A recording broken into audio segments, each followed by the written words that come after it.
This is Ujjwal Kashyap and I welcome you at iDesireUPSC.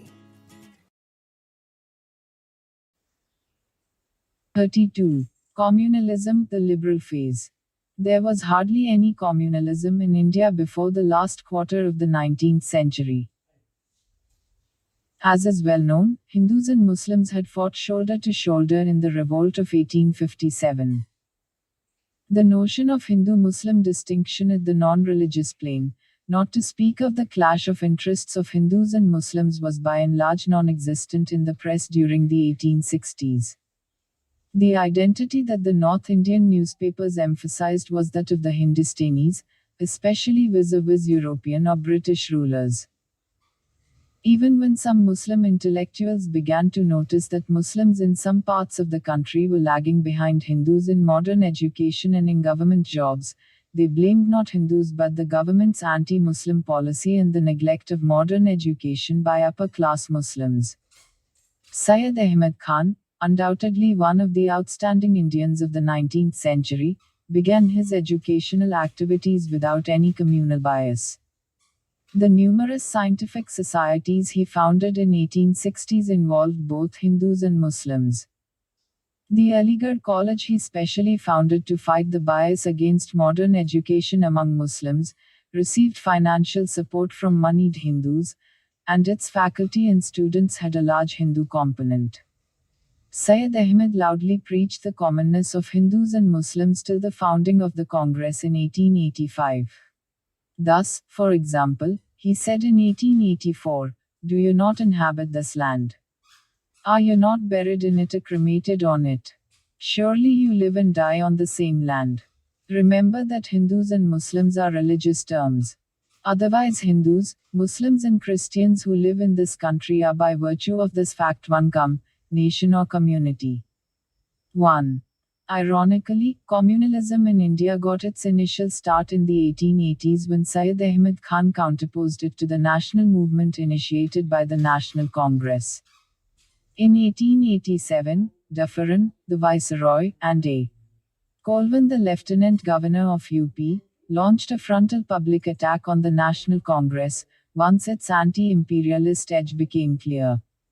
Syed Ahmed, believing that the Muslims' share in administrative posts and in profession could be increased only by professing and proving loyalty to the colonial rulers, decided to join in the attack. Furthermore, he felt that he needed the active support of big zamindars and the British officials for the Aligarh College. Initially he made an attempt with the help of Shiva Prasad, Raja of Bhinga, and others to organize along caste, birth, class and status lines the feudal, jagirdari and bureaucratic elements in opposition to the rising democratic national movement. However, this attempt failed to get off the ground.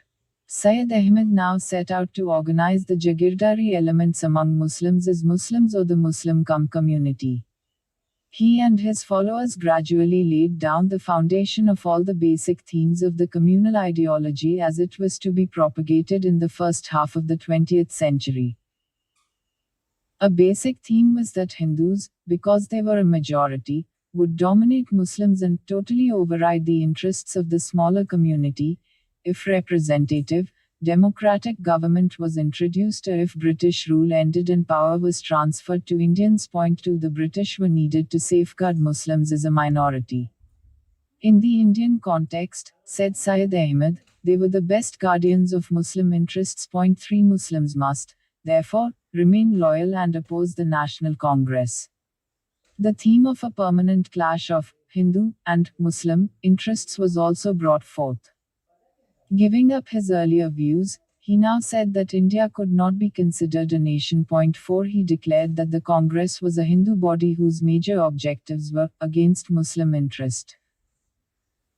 Simultaneously, he criticized the Congress for basing itself on the principle of social equality among the lowly and the highly born. 5. Objecting to the Congress demand for democratic elections, Syed Ahmed said that this would mean that Muslims would not be able to guard their interests, for it would be like a game of dice in which one man had 4 dice and the other only 1. 6. Any system of elections, he said, would put power into the hands of Bengalis or of Hindus of the Bengali type, which would lead to Muslims falling into a condition of utmost degradation, and the ring of slavery being put on them by Hindus. 7 Syed Ahmed and his co-workers also demanded safeguards for Muslims in government jobs, legislative councils, and district boards, and recognition of the historical role and political importance of Muslims so that their role in legislative councils should not be less than that of Hindus. At the same time, Syed Ahmed and his followers did not create a counter-command political organization, because the British authorities at the time frowned upon any politicization of the Indian people. Syed Ahmed held that any agitational politics would tend to become anti-government and seditious and to create suspicion of disloyalty among the rulers. He, therefore, asked Muslims to shun all politics and remain politically passive, i.e., non-agitational, in their approach. 8 The colonial rulers were quick to see the inherent logic of communalism and the theory of the official protection of the minorities, and from the beginning actively promoted and supported communalism. The Muslim communalists continued to follow the politics of loyalty after Syed Ahmed's death. They openly sided with the government during the Swadeshi movement in Bengal during 1905-6 and condemned the Muslim supporters of the movement as wild traitors to Islam and as Congress touts. But the attempt to keep the growing Muslim intelligentsia politically passive or loyalist was not wholly successful. Badruddin Tayyibji presided over the Congress session in 1887, and the number of Muslim delegates to the Congress increased in the succeeding years. R.M. Sayani, A. Bimji, Mir Musharraf Hussain, Hamid Ali Khan, and numerous other Muslim intellectuals from Bombay, Bengal, and northern India joined the Congress. They pointed out that not even one of the Congress demands was communal or for Hindus only. The nationalist trend continued to spread among Muslims all over the country till the end of the 19th century. Abdul Rasul and a large number of other Bengali Muslim intellectuals gave active support to the Swadeshi agitation against the partition of Bengal. In fact, the nationalist trend remained dominant among Muslims in Bengal till the late 1920s. Once the Swadeshi movement brought mass politics to India, a large section of the Muslim intelligentsia could not be kept away from the Congress. The British government felt compelled to offer some constitutional concessions, and it became impossible to continue to follow the policy of political passivity. The Communalists, as also their official supporters, felt that they had to enter the political arena. At the end of 1907, the All India Muslim League was founded by a group of bigzamindars, ex-bureaucrats and other upper-class Muslims like the Aga Khan, the Nawab of Dakchar and Nawab Mohsin-ul Mulk, founded as a loyalist, communal and conservative political organization. The League supported the partition of Bengal, raised the slogan of separate Muslim interests, demanded separate electorates and safeguards for Muslims in government services, and reiterated all the major themes of communal politics and ideology enunciated earlier by Syed Ahmed and his followers. Vikar-ul-Mulk, for example, said, "God forbid, if the British rule disappears from India, Hindus will lord over it, and we will be in constant danger of our life, property and honor. The only way for the Muslims to escape this danger is to help in the continuance of the British rule." 9. He also expressed the fear of the minority losing its identity. One of the major objectives of the Muslim League was to keep the emerging intelligentsia among Muslims from joining the Congress. Its activities were directed against the National Congress and Hindus and not against the colonial regime. Simultaneously, Hindu communalism was also being born. From the 1870s, a section of Hindu zamindars, moneylenders and middle-class professionals began to arouse anti-Muslim sentiments. Fully accepting the colonial view of Indian history, they talked of the tyrannical Muslim rule in the medieval period and the liberating role of the British in saving Hindus from Muslim oppression. In UP and Bihar, they took up the question of Hindi and gave it a communal twist. declaring that Urdu was the language of Muslims and Hindi of Hindus. All over India, anti-cow slaughter propaganda was undertaken in the early 1890s, the campaign being primarily directed not against the British but against Muslims. The British cantonments, for example, were left free to carry on cow slaughter on a large scale. Consequently, this agitation invariably took a communal turn, often resulting in communal riots. The anti-cow slaughter agitation died down by 1896, to be revived again in a more virulent form in the second decade of the 20th century.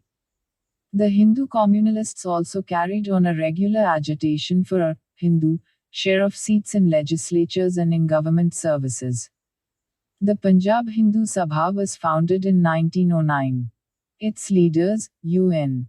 Mukherjee and Lal Chand, were to lay down the foundations of Hindu communal ideology and politics. They directed their anger primarily against the National Congress for trying to unite Indians into a single nation and for sacrificing Hindu interests to appease Muslims. In his booklet, Self-Abnegation in Politics, Lal Chand described the Congress as the self-inflicted misfortune of Hindus. Hindus, he wrote, were moving towards extinction because of the poison imbibed for the last 25 years. They could be saved only if they were willing to purge the poison and get rid of the evil. He accused the Congress of making impossible demands on the government, leading to its justifiable anger against the Congress and Hindus. Instead, Hindus should try to neutralize the third party, the government, in their fight against Muslims. It was also essential that Hindus abandon and end the Congress. A Hindu, Lal Chand declared, should not only believe but make it a part and parcel of his organism, of his life and of his conduct, that he is a Hindu first and an Indian after. 10. The first session of the All India Hindu Mahasabha was held in April 1915 under the presidentship of the Maharaja of Kasam Bazar. But it remained for many years a rather sickly child compared to the Muslim League. This was for several reasons. The broader social reason was the greater and even dominant role of the zamindars, aristocrats and ex-bureaucrats among Muslims in general and even among the Muslim middle classes. While among Parsis and Hindus, increasingly, it was the modern intelligentsia, with its emphasis on science, democracy and nationalism, and the bourgeois elements in general, which rapidly acquired intellectual, social, economic and political influence and hegemony. Among Muslims, the reactionary landlords and mullahs continued to exercise dominant influence or hegemony. Landlords and traditional religious priests, whether Hindu or Muslim, were conservative and supporters of established, colonial authority. But while among Hindus, they were gradually losing positions of leadership, they continued to dominate among Muslims. In this sense, the weak position of the middle class among Muslims and its social and ideological backwardness contributed to the growth of Muslim communalism. There were other reasons for the relative weakness of Hindu communalism. The colonial government gave Hindu communalism few concessions and little support, for it banked heavily on Muslim communalism and could not easily simultaneously placate both communalisms. The colonial authorities and the communalists together evolved another powerful instrument for the spread and consolidation of communalism in separate electorates which were introduced in the Morley-Minto reforms of 1907. Under this system, Muslim voters and later Sikhs and others were put in separate constituencies from which only Muslims could stand as candidates and for which only Muslims could vote. Separate electorates turned elections and legislative councils into arenas for communal conflicts. Since the voters were exclusively the followers of one religion, the candidates did not have to appeal to voters belonging to other religions. They could, therefore, make blatantly communal appeals, and voters and others who listened to these appeals were gradually trained to think and vote communally and in general to think in terms of communal power and progress and to express their socio-economic grievances in communal terms. The system of reservation of seats and weightage in legislatures, government services, educational institutions etc., also had the same consequences. A slight detour at this stage is perhaps necessary. When discussing the history of the origins and growth of communalism and communal organizations, one particular error is to be avoided. Often a communalist ascribed, or even now ascribes in historical writings, the origins of one communalism to the existence of an as a reaction to the other communalism. Thus, by assigning the original blame to the other communalism, a sort of backdoor justification for one's own communalism is always provided. Thus, the Hindu, Muslim or Sikh communalists justified their own communalism by arguing that they were reacting to the communalism initiated by others. In fact, to decide which communalism came first is like answering the question, which came first, the chicken or the egg? Once communalism arose and developed, its different variants fed and fattened on each other. The younger Muslim intellectuals were soon dissatisfied with the loyalist, anti-Hindu and slavish mentality of the upper-class leadership of the Muslim League. They were increasingly drawn to modern and radical nationalist ideas. The militantly nationalist RR movement was founded at this time under the leadership of Maulana Muhammad Ali, Hakim Ajmal Khan, Hassan Imam, Maulana Zafar Ali Khan, and Mazhar-ul Haq. In their efforts, they got support from a section of orthodox ulema, scholars, especially those belonging to the Deoband school. Another orthodox scholar to be attracted to the national movement was the young Maulana Abul Kalam Azad, who was educated at the famous Al-Azhar University at Cairo and who propagated his rationalist and nationalist ideas in his newspaper Al-Hilal, which he brought out in 1912 at the age of 24. After an intense struggle, the nationalist young Muslims came to the fore in the Muslim League. They also became active in the Congress. In 1912, the brilliant Congress leader, M.A. Jinnah, was invited to join the League, which adopted self-government as one of its objectives. In the same year, the Aga Khan resigned as the president of the League. From 1912 to 1924, the young nationalists began to overshadow the loyalists in the League, which began to move nearer to the policies of the Congress. Unfortunately, their nationalism was flawed insofar as it was not fully secular, except with rare exceptions like Jinnah. It had a strong religious and pan-Islamic tinge. Instead of understanding and opposing the economic and political consequences of modern imperialism, they fought it on the ground that it threatened the Caliph Khalifa and the holy places. Quite often their appeal was to religious sentiments. This religious tinge or approach did not immediately clash with nationalism. Rather, it made its adherents anti-imperialist, and it encouraged the nationalist trend among urban Muslims. But in the long run it proved harmful as it inculcated and encouraged the habit of looking at political questions from a religious point of view. The positive development within the Congress, discussed in an earlier chapter, and within the Muslim League soon led to broad political unity among the two, an important role in this being played by Lokmanya Tilak and M.A. Jinnah. The two organizations held their sessions at the end of 1916 at Lucknow, signed a pact known as the Lucknow Pact, and put forward common political demands before the government, including the demand for self-government for India after the war. The pact accepted separate electorates and the system of weightage and reservation of seats for the minorities in the legislatures. While a step forward in many respects, and it enthused the political Indian, the pact was also a step back. The Congress had accepted separate electorates and formally recognized communal politics. Above all, the pact was tacitly based on the assumption that India consisted of different communities with separate interests of their own. It, therefore, left the way open to the future resurgence of communalism in Indian politics. The nationalist movement and Hindu-Muslim unity took giant steps forward after World War I during the agitation against the Rowlatt Acts, and the Khilafat and the non-cooperation movements. As if to declare before the world the principle of Hindu-Muslim unity in political action, Swami Shraddhanand, a staunch Arya Samajist, was asked by Muslims to preach from the pulpit of the Jama Masjid at Delhi, Wild Drive. Saifuddin Kichu, a Muslim, was given the keys to the Golden Temple, the Sikh shrine at Amritsar. The entire country resounded to the cry of Hindu Muslim Ki Jaya. The landlord communalists and ex-bureaucrats increasingly disassociated themselves from the Muslim League, while the League itself was overshadowed by the Khilafat Committee, as many of the League leaders, as also many of the old Congress leaders, found it difficult to keep pace with the politics of a mass movement. Even though the Khilafat was a religious issue, it resulted in raising the national, anti-imperialist consciousness of the Muslim masses and middle classes.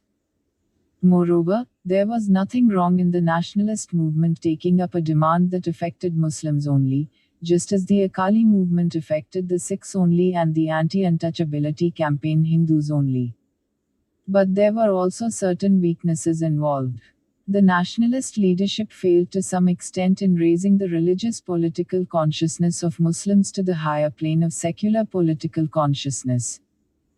The Khilafat leaders, for example, made appeals to religion and made full use of fatwas, opinion or decision on a point of Islamic law given by a religious person of standing, and other religious sanctions. Consequently, they strengthened the hold of orthodoxy and priesthood over the minds of men and women and encouraged the habit of looking at political questions from the religious point of view. By doing so and by emphasizing the notion of Muslim solidarity, they kept an opening for communal ideology and politics to grow at a later stage. The non-cooperation movement was withdrawn in February 1922. As the people felt disillusioned and frustrated and the Dyaki became operational, communalism reared its ugly head, and in the post-1922 years the country was repeatedly plunged into communal riots. Old communal organizations were revived and fresh ones founded. The Muslim League once again became active and was cleansed of radical and nationalist elements. The upper class leaders, with their open loyalism and frankly communal ideology, once again came to the fore. The Hindu Mahasabha was revived in 1923 and openly began to cater to anti-Muslim sentiments. Its proclaimed objective became the maintenance, protection and promotion of Hindu race, Hindu culture and Hindu civilization for the advancement of Hindu Rashtra. The Hindu as well as Muslims communalists tried to inculcate the psychology of fear among Hindus and Muslims, the fear of being deprived, surpassed, threatened, dominated, suppressed, beaten down, and even exterminated. It was during these years that Sangathan and Shuddhi movements among Hindus and Tanzim and Tabligh movements among Muslims, working for communal consolidation and religious conversion, came up. The nationalists were openly reviled as apostates and as enemies of their own religion and co-religionists. A large number of nationalists were not able to withstand communal pressure and began to adopt communal or semi-communal positions. The Swarajists were split by communalism. A group known as responsivists offered cooperation to the government so that the so-called Hindu interests might be safeguarded. Lajpat Rai, Madan Mohan Malaviya and N.C.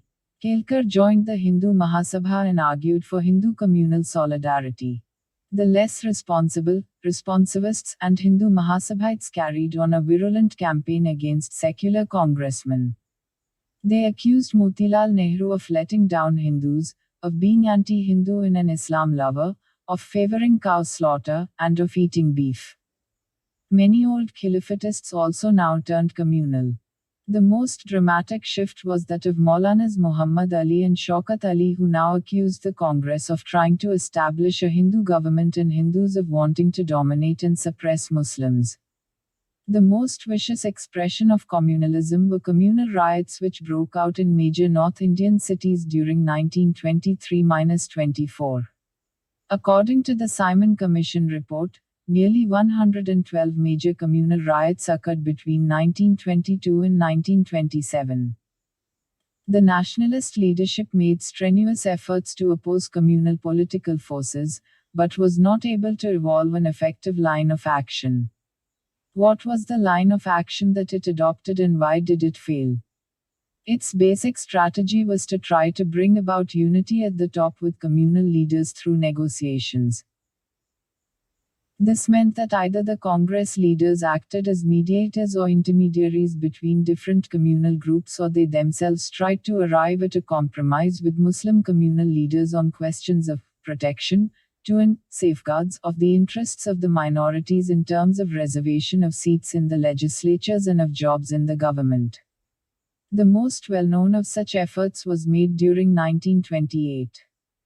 As an answer to the challenge of the Simon Commission, Indian political leaders organized several All India conferences to settle communal issues and draw up an agreed constitution for India.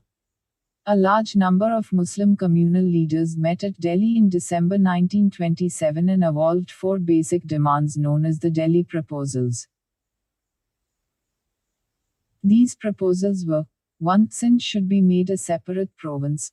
2. The Northwest Frontier Province should be treated constitutionally on the same footing as other provinces. 3. Muslims should have 33 1/3% representation in the central legislature. 4. In Punjab and Bengal, the proportion of representation should be in accordance with the population, thus guaranteeing a Muslim majority, and in other provinces, where Muslims were a minority, the existing reservation of seats for Muslims should continue. The Congress proposals came in the form of the Nehru Report drafted by an all-parties committee. The report was put up for approval before an all-party convention at Calcutta at the end of December 1928. Apart from other aspects, the Nehru Report recommended that India should be a federation on the basis of linguistic provinces and provincial autonomy, that elections be held on the basis of joint electorates, and that seats in central and provincial legislatures be reserved for religious minorities in proportion to their population. The report recommended the separation of Sindh from Bombay and constitutional reform in the Northwest Frontier Province. The report could not be approved unanimously at the Calcutta Convention. While there were wide differences among Muslims communalists, a section of the League and the Khilafatists were willing to accept joint electorates and other proposals in the report provided. 3 amendments, moved by M.A. Jinnah, were accepted. 2 of these were the same as the third and fourth demands in the Delhi proposals, the first and the second of these demands having been conceded by the Nehru Report. The third was a fresh demand that residuary powers should vest in the provinces. A large section of the League led by Muhammad Shafi and the Aga Khan and many other Muslim communal groups refused to agree to these amendments. They were not willing to give up separate electorates. The Hindu Mahasabha and the Sikh League raised vehement objections to the parts of the report dealing with Sindh, Northwest Frontier Province, Bengal and Punjab. They also refused to accept the Jinnah amendments. The Congress leaders were not willing to accept the weak center that the Jinnah proposals envisioned. Most of the Muslim communalists now joined hands, and Jinnah too decided to fall in line. Declaring that the Nehru Report represented Hindu interests, he consolidated all the communal demands made by different communal organizations at different times into a single document which came to be known as Jinnah's 14 points. The 14 points basically consisted of the 4 Delhi proposals, the 3 Calcutta amendments, and demands for the continuation of separate electorates and reservation of seats for Muslims in government services and self-governing bodies. The 14 points were to form the basis of all future communal propaganda in the subsequent years. This strategy of trying to solve the communal problem through an agreement or pact with the Hindu, Muslim and Sikh communal leaders proved a complete failure and suffered from certain inherent weaknesses. Above all, it meant that the Congress tacitly or by implication accepted, to a certain extent, the claim of the communal leaders that they were representatives of the communal interests of their respective communities, and, of course, that such communal interests and religious communities existed in real life. By negotiating with communal leaders, the Congress legitimized their politics and made them respectable. It also weakened its right, as well as the will, to carry on a hard political ideological campaign against communal parties and individuals. Constant negotiations with Muslim communal leaders weakened the position of secular, anti-imperialist Muslims and Muslim leaders like Azad, Ansari and Asaf Ali.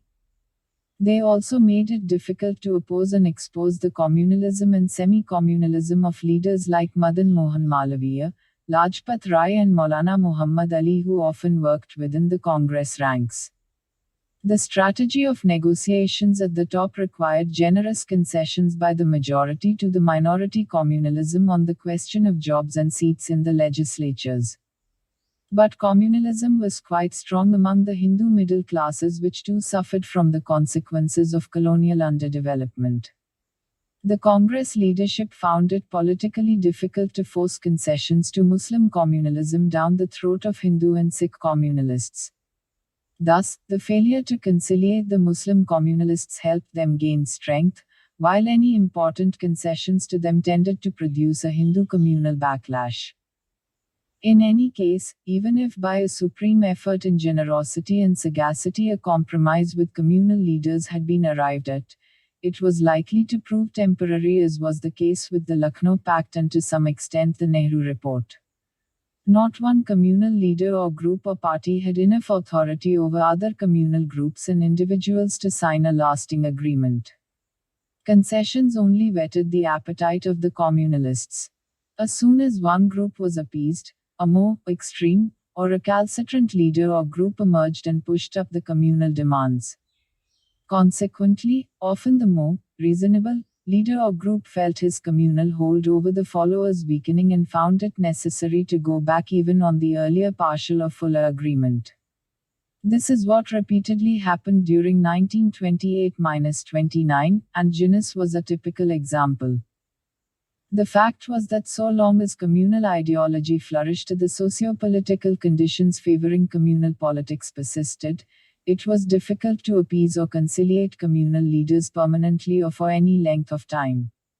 The real answer lay in an all-out opposition to communalism in all arenas: ideological, cultural, social and political.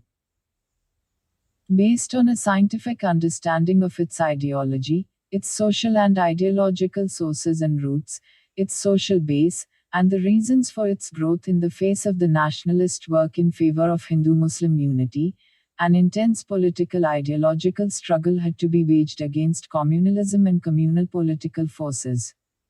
Moreover, it was necessary to take up the peasants' cause where their class struggle was being distorted into communal channels. All this was not done, despite the deep commitment to secularism of the bulk of the nationalist leadership from Dadabhai Nauroji to Gandhiji and Nehru. The need was to direct the debate with the communalists into hard, rational, analytical channels so that the latter were forced to fight on the terrain of reason and science and not of emotion and bias. Gandhiji and the Congress did make Hindu-Muslim unity one of the three basic items of the nationalist political platform. They also, at crucial moments, refused to appease the Hindu communalists. Gandhiji several times staked his life for the secular cause. But Gandhiji and the Congress provided no deeper analysis of the communal phenomenon. Despite the intensified activities of communal parties and groups during the 1920s, communalism was not yet very pervasive in Indian society. Communal riots were largely confined to cities and their number, keeping in view the size of the country, was not really large. The Hindu communalists commanded little support among the masses. The social base of the Muslim communalists was also quite narrow. The nationalist Muslims, who were part of the Congress, still represented a major political force.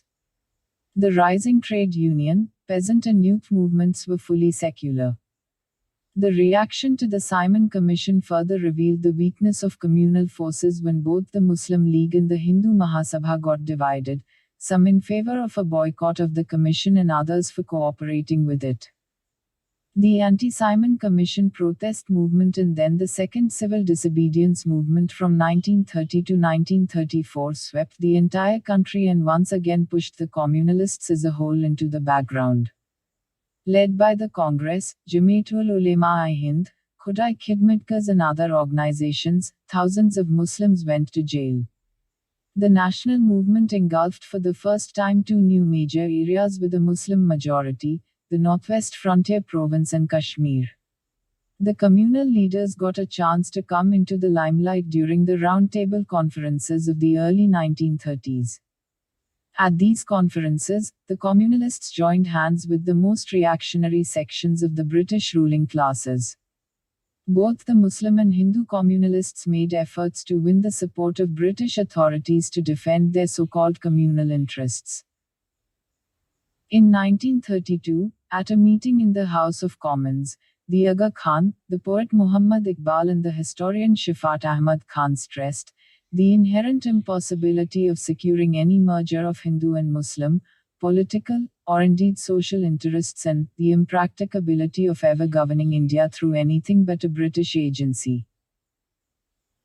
11. Similarly, in 1933, presiding over the Hindu Mahasabha session, Bhai Parmanand made a plea for cooperation between Hindus and the British government and said, "I feel an impulse in me that Hindus would willingly cooperate with Great Britain if their status and responsible position as the premier community in India is recognized in the political institutions of New India." 12. The communal parties and groups remained quite weak and narrow-based till 1937. Most of the Muslim as also Hindu young intellectuals, workers and peasants joined the mainstreams of nationalism and socialism in the early 1930s. In Bengal, many joined the secular and radical Krishak Praja Party. Moreover, in 1932, in an effort to bolster the sagging Muslim communalism, the British government announced the Communal Award, which accepted virtually all the Muslim communal demands embodied in the Delhi Proposals of 1927 and Ginnis 14 Points of 1929. The communal forces were faced with an entirely new situation. They could not carry on as before. The question was, where would they go from here?